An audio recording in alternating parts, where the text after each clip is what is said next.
हम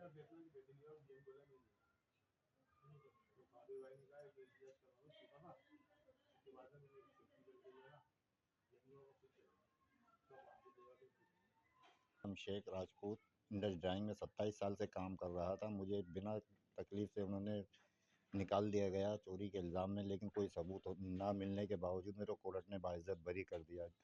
कोर्ट ने बरी करने के बाद जब मैं फैक्ट्री गया अपना हिसाब लेने के लिए, तो उन्होंने 2 दिन का मुझे टाइम दिया था। 2 दिन बाद जीएम ने मना कर दिया। शाहिद आराइन और एडमिन मैनेजर आमिर साहब ने, जाओ, इन्होंने धमकी दी है, जाओ तो तुम्हें करना है कर लो, हम नहीं दे रहे पैसे आपके। मेरी 27 साल की सर्विस, मेरे घर के अंदर जो मेरे हालात है मुझे पता है। मेरे बच्चे, बीवी बच्चे फाके के ऊपर आ चुके हैं, लेकिन इन बेगैरतों को कोई शर्म गैरत हया की नाम की कोई चीज़ नहीं है।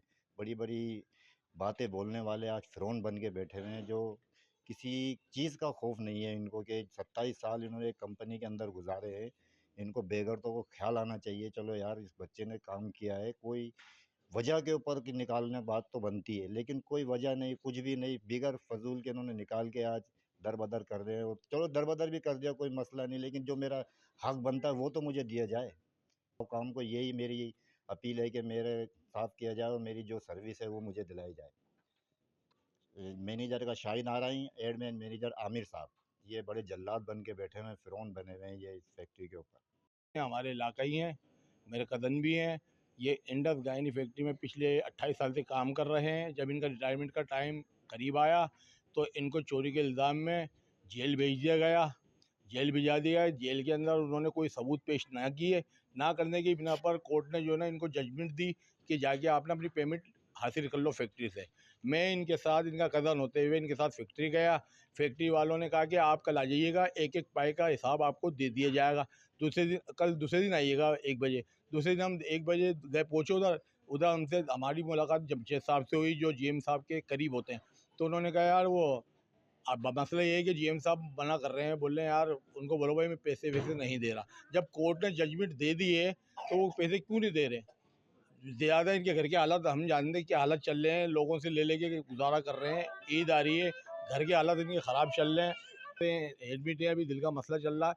बराए मेहरबानी करके मैं ये कहना चाहता हूँ अपने आमिर साहब, जीएम साहब से मेहरबानी करके इस केस को यहीं ख़त्म किया जाए और जो इनकी जो भी वाजिबात आपके ऊपर बन रहे हैं इनको दे दिए जाए। और इनको बोलिए, इनको देने के बाद और इनको बोलें कि भाई आज के बाद आपके लिए फैक्ट्री का दरवाज़ा बंद है। बड़ी मेहरबानी। और अगर आप ऐसा नहीं करते हैं, आप समझ रहे हैं कि आपके बच्चे उधर हैं चीचा वतनी में ना, तो आप ये यकीन करिए अगर हाई आपको सलाम तो कर रही है। मेरे बच्चों को इतनी देर तुमने परेशान कर दिया नौकरी से हटा के, इसका तुम्हें बहुत अजाब पड़ेगा इसको, है क्योंकि कुछ सोचा नहीं। तनख्वाह भी दे रहे थे, कोई पैसे सर्विस दे रहे थे, वो भी नहीं थी तुमने। हाँ, ये देख घर के हालत तो देखो, हाल के क्या हो रहा है। तुमने को अपना अपना पेट भरा है, बच्चे का ख्याल नहीं करा बिल्कुल भी तुमने, है किसी का हाल। छोटे छोटे बच्चे 2-2 आंसू रोते हैं। मेरे बच्चे का ख्याल है, उसकी बीवी अस्पताल में कराची में अस्पताल में दाखिल थी। इधर आके तो देखो तुम माजरा, मेरा बच्चे को भी बेड़ा गलत हो गया। कोई खाने को कुछ नहीं, कोई किसी का कोई नहीं है। तुम किसी का ख्याल नहीं करते। इतनी नौकरी जरा देर में तुमने नापेट कर दी। सबका कसूर होता है कि जानवर का कसूर नहीं होता, इंसान का ही कसूर हो जाता है। इस कसूर को तुम माफ करोगे क्या? है बोलो मेरे बच्चे को, तुम्हें बेड़ा गलत जाएगा, तुम्हारा सत्यानाश जाएगा। मेरे बेटे को दोबारा नौकरी से रखना चाहिए। बोलो, जवाब दो मेरे को। तुम लगाए मेरे बच्चे को पर इंसान जात पर से इंसान नहीं होता है कसूर, इंसानों से जब कसूर हो जाता है। बरी किया गया हूँ मैं लेकर भी गया, लेकिन उन्होंने बोला सब सही है, आप 2 दिन बाद आना, अपनी पेमेंट दे देंगे। लेकिन सारी अफसर मिली भगत की वजह से पैसा खाने के चक्कर के अंदर मुझे रुला रहे हैं। वो उनको छोटे छोटे बच्चे हैं, इनको जरा सी शर्म गैरत नहीं है जरा सी।